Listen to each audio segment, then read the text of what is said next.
नमस्कार दोस्तों, आज हम जानेंगे रासायनिक उर्वरकों के इस्तेमाल से भूमि में वर्तमान समस्याएं क्या आ गई हैं।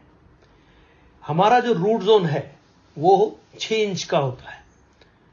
6 इंच का रूट जोन को हम बोलते हैं एक्टिव रूट जोन। अब ये एक्टिव रूट जोन के अंदर व्हाइट रूट्स का डेवलपमेंट होता है। इसके नीचे भी जाते हैं पर व्हाइट रूट्स का मैक्सिमम डेवलपमेंट 6 इंच के अंदर होता है। हम अपने जमीन में क्या क्या रासायनिक खादें यूज करते हैं, जैसे कि यूरिया, डीएपी और सुपर फॉस्फेट।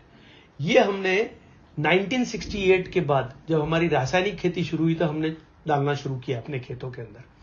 अब अपने खेतों में अपन जब यूरिया डालते हैं तो हमको यह समझना जरूरी है कि यूरिया में क्या है। अब यूरिया के बोरे पे अगर आप देखेंगे तो उस पर लिखा है नाइट्रोजन 46%, पर नाइट्रोजन तो 46% है, बाकी बचा हुआ क्या है? बचा हुआ 54% जो है वो सॉल्ट और कचरा है। ऐसे ही डीएपी में कुछ परसेंटेज अच्छा मटेरियल है और कुछ जो है वो फिर से कचरा और सॉल्ट है। ऐसे ही सुपर फॉस्फेट में है। अब ये सारी चीजें हम जब जमीन में डालते हैं तो जमीन में क्या हुआ है? जमीन में ये चीजें डालने से, कचरा डालने से जमीन हार्ड हो गई है। आज आपकी जमीन 4.5 इंच जो है वो हार्ड है। तो अपनी एक्चुअल जो खेती हो रही है वो 1.5 इंच के अंदर हो रही है। अब 1.5 इंच की खेती मतलब कितनी कम हो गई है। अभी ये ऐसा हुआ क्यों? ऐसा होने का कारण एक है कि हमारी जमीन के अंदर केंचुआ होता है, जबकि 1968 के पहले हमारी जमीन में केंचुआ एक्टिव रहा करता था। और हम चौथी कक्षा से पढ़ते चले आ रहे हैं कि केंचुआ जो है वो किसानों का दोस्त है। वो अभी क्या हो गया है, जमीन हार्ड होने से वो ऑक्सीजन में काम करता है, ऑक्सीजन वहां पे कम हो गई है, इसलिए वो 3 मीटर खाली नीचे जाके सुप्त अवस्था में रह गया है। अभी केंचुआ क्या करता है, नीचे से मिट्टी खाता है अपने वेट के हिसाब से, और जाते हुए और आते हुए जमीन में 2 छेद करता है। और जब ऊपर आता है तो वो ऊपर एक वॉमिटिंग मतलब उल्टी करता है, जिसको हम बोलते हैं केंचुआ खाद, जो वर्ल्ड की अप्रतिम खाद है। और जब ये 2 छेद करता है जमीन के अंदर 1 स्क्वायर फीट के अंदर, जब ये 2 छेद करता है तो जमीन को ये मुलायम कर देता है। जमीन मुलायम होने से क्या होगा कि जमीन के अंदर जो हार्ड पना आ गया है, जिसके कारण ऑक्सीजन कम और कार्बन डाइऑक्साइड बढ़ गई है, वो प्रक्रिया उल्टी हो जाती है। पर अभी क्या हुआ है, जब ऑक्सीजन कम हो गई और कार्बन डाइऑक्साइड बढ़ गई तो जमीन में विषाणु बढ़ गए। अब विषाणुओं के बढ़ने के कारण क्या हुआ, पेस्टिसाइड डालना पड़ा। और जब आप पेस्टिसाइड डाले तो विषाणु तो मरे, साथ साथ में उसके साथ जीवाणु भी मरने शुरू हो गए, क्योंकि जीवाणुओं का मरना मतलब कि जमीन के अंदर बंजरपना होना है। ऐसे जमीन हार्ड होने से, कार्बन डाइऑक्साइड बढ़ने से भी जीवाणु मरे और इसके कारण भी जीवाणु मरे।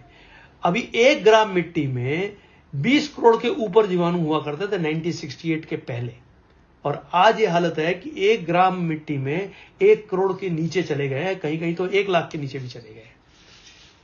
और ये जीवाणु जो हैं ये 13 मिनट में मरते हैं, मतलब एक जूनी मरती है, दूसरी जूनी पैदा होती है, और ये भी मिट्टी खाते हैं, और मरने के बाद ये भी क्या बनते हैं, खाद बन जाते हैं।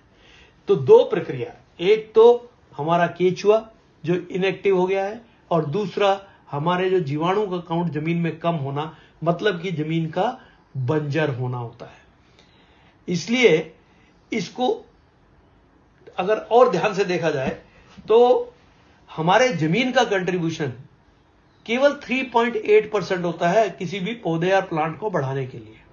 आप बोलेंगे कि 3.8% होता है तो इतना ज्यादा क्यों बता रहे हैं इसके बारे में? ये ऐसे है जैसे कि हमारे शरीर में एक हार्ट है बहुत छोटा, पर अगर वो कमजोर हो जाए तो मुश्किल हो जाएगी, और अगर वो बंद हो जाए तो राम राम सत्य हो जाएगा। तो ये एक्टिविटी अगर जमीन में नहीं चालू होगी तब तक हमारी जमीन की जो है उर्वर शक्ति कम होती चली जाएगी।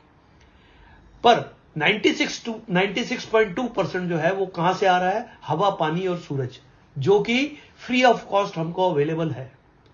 और आपको ये जान के हैरानी होगी कि एटमॉस्फेयर में नाइट्रोजन जो है वो 78% है, 78%। अब 78% नाइट्रोजन जो हवा में अवेलेबल है, उसकी खींचने की ताकत ना होने के कारण प्लांट में, उसके कारण ये सब प्रॉब्लम खड़ी हो गई है। तो हमको ये 3.8% अगर दुरुस्त कर देते हैं तो क्या होगा कि हमारे ऑक्सीजन कंटेंट बढ़ेगा, जीवाणु का काउंट बढ़ेगा। तो जीवाणु का काउंट बढ़ने से क्या होगा, पौधे को खाद ज्यादा मिलेगी।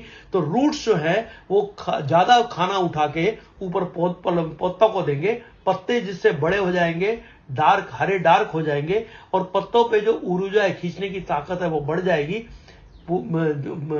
ताकत बढ़ने से क्या होगा, जब पत्तों की ताकत बढ़ जाएगी, खींचेगी, उस पर खाना ज्यादा बनेगा, तो फूल ज्यादा आएंगे, तो फूल जाएंगे तो फल ज्यादा आएंगे।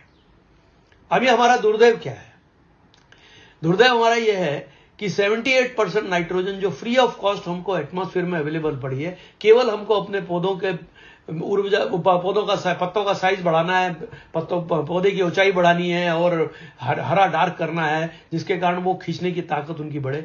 हम यूरिया बाजार से खरीद के उसमें जिसमें 46% नाइट्रोजन है, और उसके साथ कचरा हम खरीद के अपनी जमीन में डाल रहे हैं।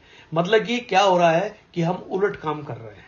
इससे क्या हो रहा है कि हमारी जो शक्ति है, जमीन में जो ताकत है, वो खत्म होती चली जा रही है। ये जो भी हो रहा है वो गलत है।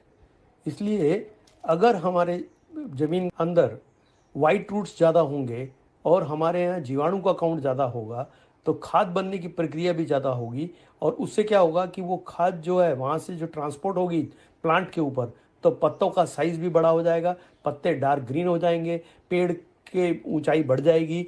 उससे क्या होगा कि वहाँ से जो 96.2% फोटोसिंथेसिस प्रोसेस जिसको बोलते हैं, प्रकाश संस्करण करना बढ़ जाएगा, जिसके कारण जो है वो ज़्यादा खाना जो है हमारे पत्तों पे बनेगा। पत्तों पे ज़्यादा खाना बनने से क्या होगा कि फूल ज़्यादा आएंगे और फल ज़्यादा आएंगे। Thank you.